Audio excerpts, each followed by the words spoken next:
Shout out to our sponsor, Loot Anime, the monthly subscription that brings you a crate filled with wearables, figures, and more from your favorite anime and manga franchises. Sign up at lootcrate.com/theknow and use discount code THEKNOW to save $3. Welcome to The Know, I'm Ashley Jenkins. And I'm Jeremy Dooley. Another day, another opportunity to talk about Hideo Kojima, everybody. Can we just make Fridays Kojima Fridays? That sounds like a good idea. You know what? While we're at it, let's just call ourselves Nojima from now on. Just be done with it. I like it. Okay. All Kojima all the time. That's us. While everybody's favorite drama king has been starting to show up in the public eye again over the last month, he finally broke his silence yesterday. Kojima spoke at length about his new company's direction, his breakup with Konami, and the expectations being placed on him in a round of interviews at this week's DICE Summit in Las Vegas, which is where Gus is, I think. That's where Jeff is. Man, they're partying up in Vegas together. Along with a presentation with longtime boo, Guillermo del Toro. Oh, boo. The presentation itself included all kinds of goodies for you Tumblr shippers out there, desperate for Tojima to happen. It's already happening. Like the fact that Del Toro and Kojima like to sing anime theme songs together, which is just so cute. Oh, it's pretty freaking cute. But the more pressing question, will they work together again?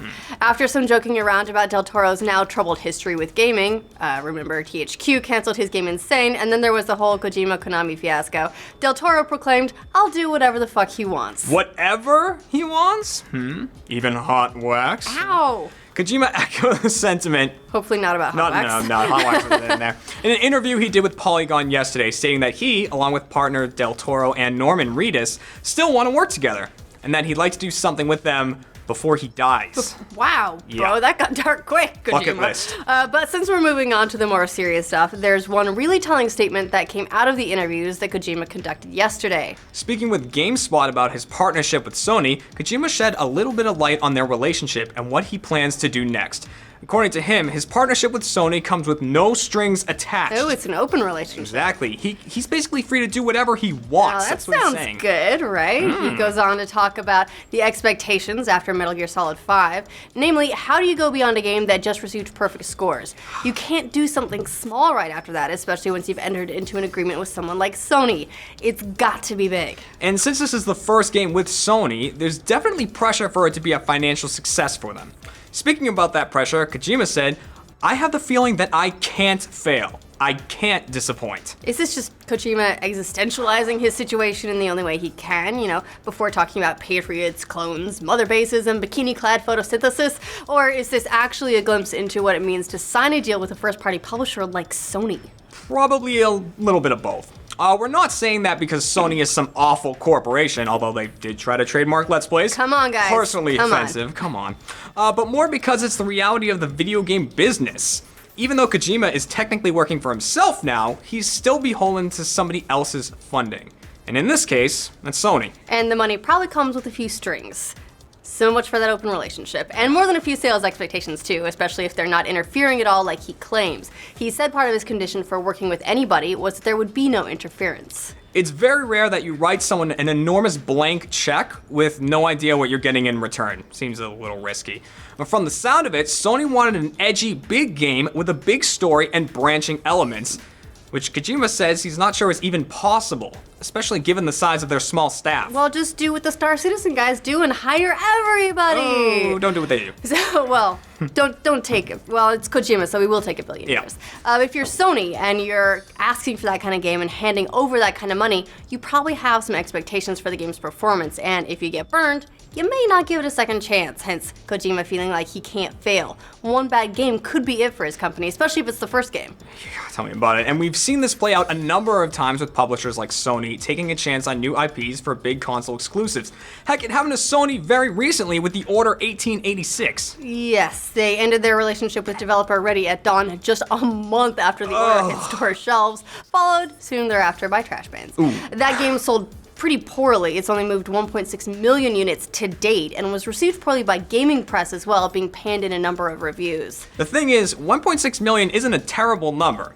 A lot of games out there could call that a huge success, but from Sony's perspective, it's a terrible number if you're flouting this as your new franchise to build a console on. Right, it's no Destiny, exactly. for example. So that gives us something of a target that Kojima's new game will probably have to clear, depending on how much they've invested. You know, this isn't the first time it's happened to Sony. It happened last generation too, thanks to Factor 5's dragon flying game Lair.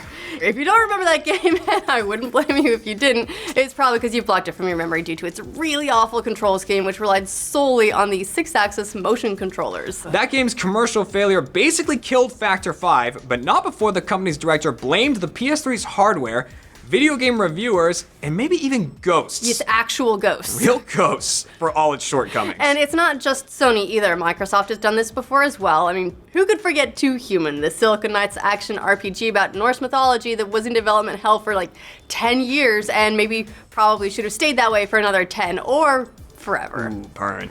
The game was touted as one of Xbox 360's premier exclusives before launching to an atrocious sales of 780,000 copies. Ow. It did so bad that Silicon Knights sued Epic, basically blaming the Unreal Engine for the game's numerous technical problems. This is the fun part though. Suing didn't work out in their favor. Epic was eventually awarded $9.2 million since it turns out that, oops, Silicon Knights didn't have the right to use the engine in the first place. Do you remember that? So, that was amazing. Yeah, considering how many times we've seen this in the past, and the list goes on, trust me, that fear of Kojima's isn't entirely unfounded. I mean, even with a pedigree like his, which is a large part of why they still happen in the first place, he still has to show that his games can perform well commercially, and honestly, there's probably a little bit of a fuck you factor in there for Konami as well. Of the FYF, the fuck you factor.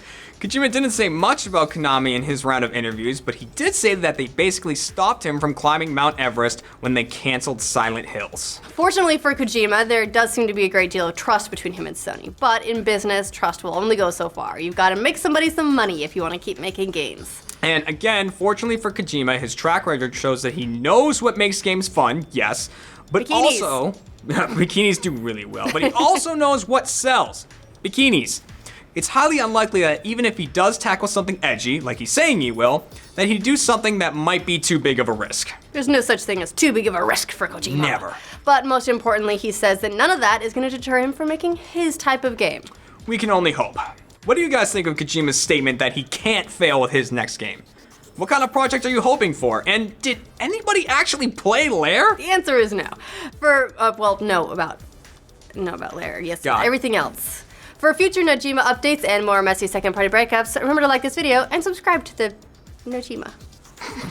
Hey, Jeremy, do you like anime and manga? Yeah, sure. Well, if you like it just like Jeremy, you should check out our sponsor, Loot Anime. For $24.95 a month, they'll send you over $60 worth of cool stuff from wearables to figures and more for all of your favorite anime and manga franchises. To get $3 off, go to lootcrate.com/theknow and use discount code TheKnow. See? Oh, that is This really one's really cool, right? Holy crap.